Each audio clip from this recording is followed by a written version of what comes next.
les années 1950, le lien entre cigarettes et cancer commence à inquiéter le public. Les industriels du tabac cherchent alors une solution pour rassurer les fumeurs sans qu'ils arrêtent de fumer. C'est là qu'intervient une idée catastrophique. Une entreprise américaine, Lorillard, lance une cigarette appelée Kent Micronite. Son argument marketing, un filtre révolutionnaire qui protège votre santé.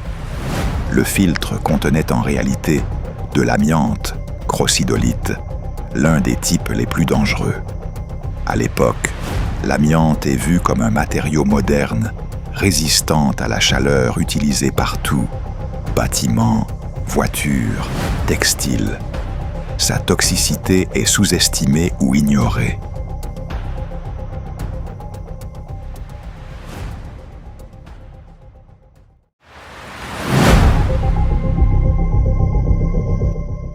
Que dire des cigarettes pour femmes enceintes? Dans les années 1930 à 1950, fumer est non seulement normal, mais recommandé par certains médecins. À cette époque, la grossesse est souvent associée à stress, nervosité, prise de poids excessive. Les industriels du tabac voient là une opportunité. Des marques comme Lucky Strike ou Chesterfield diffusent des publicités affirmant que fumer aide à se détendre pendant la grossesse. Certaines vont encore plus loin. Elles suggèrent que fumer évite de trop manger, donc de garder la ligne pendant la grossesse. Sur les affiches, femmes enceintes souriantes, slogans rassurants, parfois même des médecins en blouse blanche. Le message est clair. Fumer serait bon pour la mère et sans danger pour le bébé.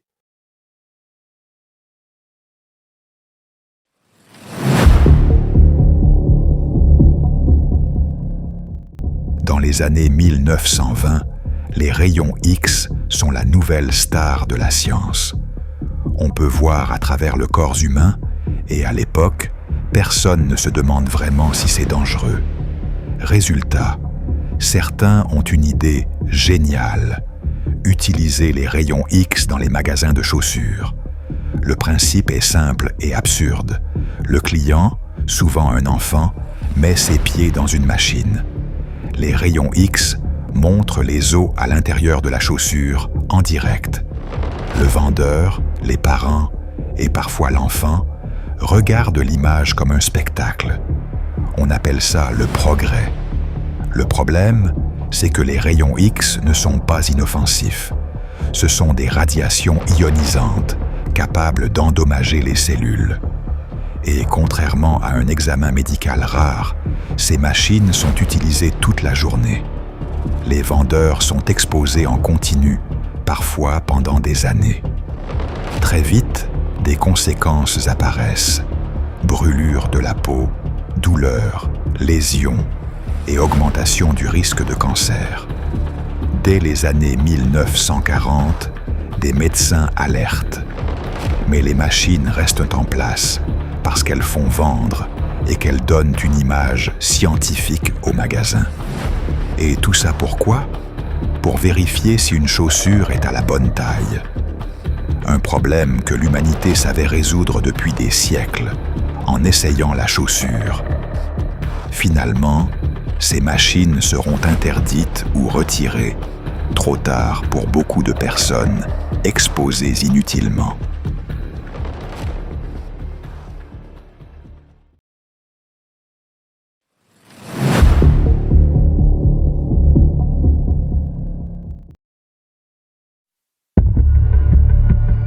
Ces objets existaient vraiment. On les appelait des liquages pour enfants. Et pendant des décennies, ils ont été considérés comme normaux. Les liquages ne sont pas clandestins. Ils sont vendus par catalogue, parfois conseillés par des médecins utilisés dans des familles respectables. On les présente comme hygiéniques, modernes et sécurisés. À l'époque, ce n'est pas vu comme de la cruauté. C'est vu comme de la prévention. Très vite, l'usage dépasse la simple sécurité. Dans les hôpitaux, orphelinats et institutions, un enfant agité, liquage, un enfant qui pleure, liquage, un enfant difficile à gérer, liquage. L'objet devient un moyen de contrôle. Un enfant enfermé est immobile, silencieux, facile à gérer.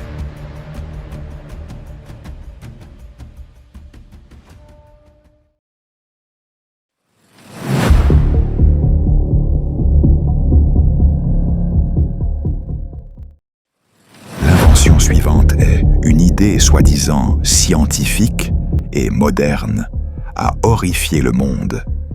Exposer des bébés à des rayons X pour détecter des problèmes de santé. Les hôpitaux et cliniques pensaient que des radiographies régulières pouvaient prévenir ou diagnostiquer certains troubles chez les nourrissons. En pratique, des milliers de bébés ont été irradiés à plusieurs reprises, souvent sans nécessité réelle et sans consentement éclairé des parents.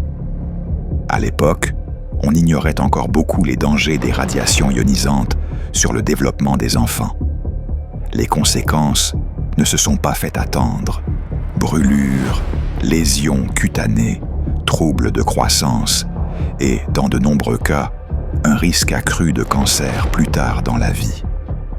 Les scientifiques de l'époque n'avaient pas évalué les effets à long terme et la médecine pensait que un peu de radiation était sans danger. Avec le recul, cet épisode est un exemple effarant de la confiance aveugle dans la technologie et d'un manque total d'éthique médicale. Une invention ou pratique censée protéger la santé a en réalité mis en danger les plus vulnérables, les bébés. C'est un des cas les plus tragiques et absurdes des pires inventions humaines. Un outil supposé sauver la vie a failli détruire celle de milliers d'enfants.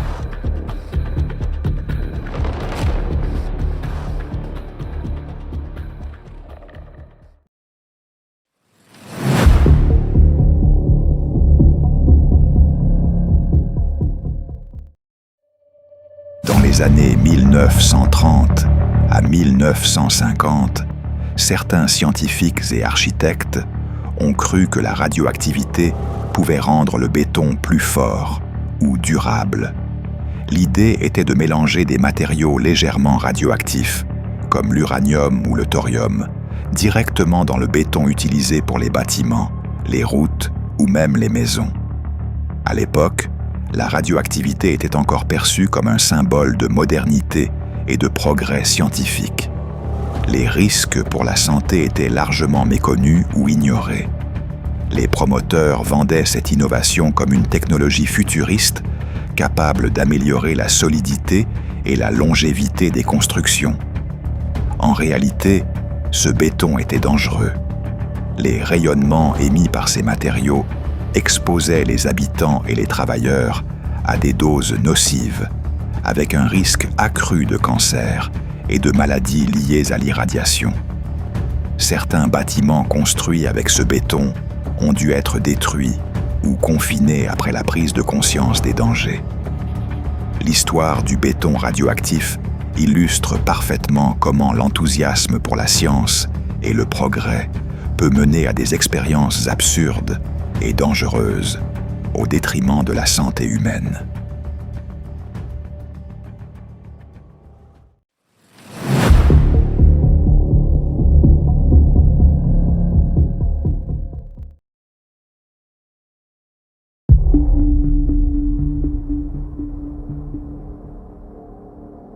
Dans les années 50, une solution miracle pour perdre du poids a fait fureur et était absolument terrifiante. Les pilules contenant des vers parasites vivants. L'idée était simple, mais horrible. Avaler un petit ver, généralement un ténia, qui se développerait dans l'intestin et mangerait une partie de la nourriture ingérée.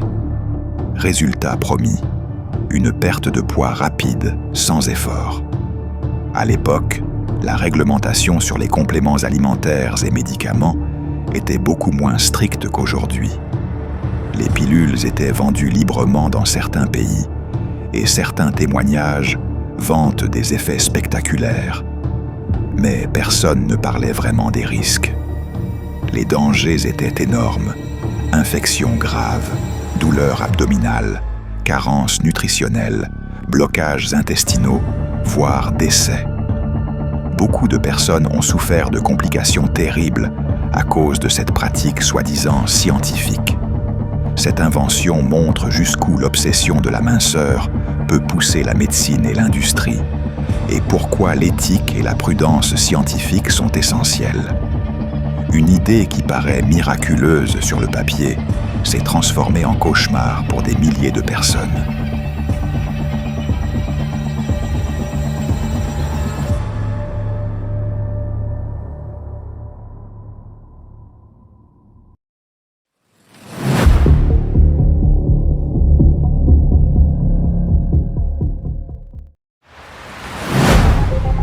Dans les années 20, une boisson appelée Raditor a été commercialisée comme un tonique énergisant et curatif. Elle contenait du radium dissous dans l'eau, un élément radioactif que l'on croyait à l'époque capable de revitaliser le corps, augmenter l'énergie et améliorer la santé. Le produit était vendu librement aux États-Unis et était particulièrement populaire auprès des personnes riches et influentes, séduites par l'idée d'une boisson scientifique et moderne. Les effets prétendus allaient de la stimulation de la vigueur à la prolongation de la vie. Le problème, le radium est hautement radioactif et extrêmement toxique. Les consommateurs réguliers de Raditor ont souffert d'empoisonnements graves. L'exemple le plus célèbre était Ben Byers, un riche industriel qui a bu plusieurs bouteilles par jour pendant des années. Il a fini par souffrir de destruction osseuse, cancer et nécrose de la mâchoire, avant de mourir en 1932. Cette affaire a eu un impact énorme sur la réglementation.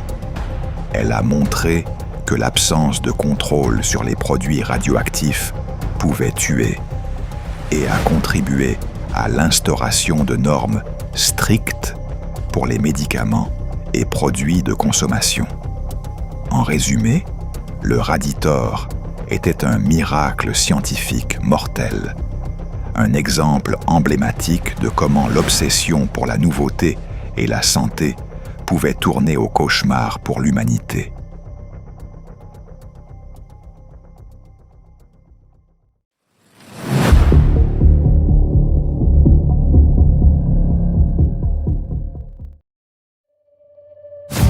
Au début du XXe siècle, le radium est perçu comme une substance révolutionnaire et bénéfique.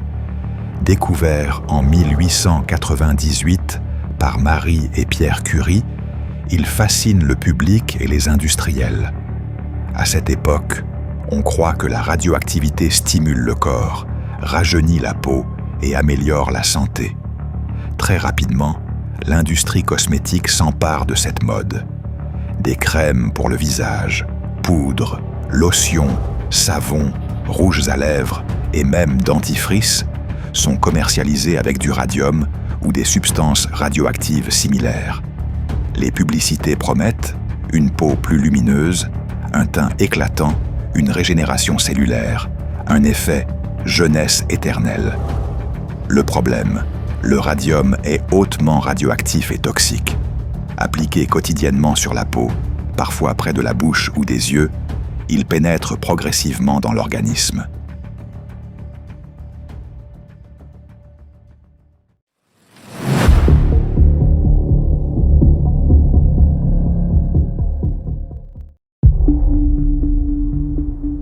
Pendant plusieurs décennies, notamment entre les années 30 et 50, des millions de foyers en Europe et aux États-Unis ont décoré leur sapin de Noël avec une neige artificielle fabriquée à partir d'amiante.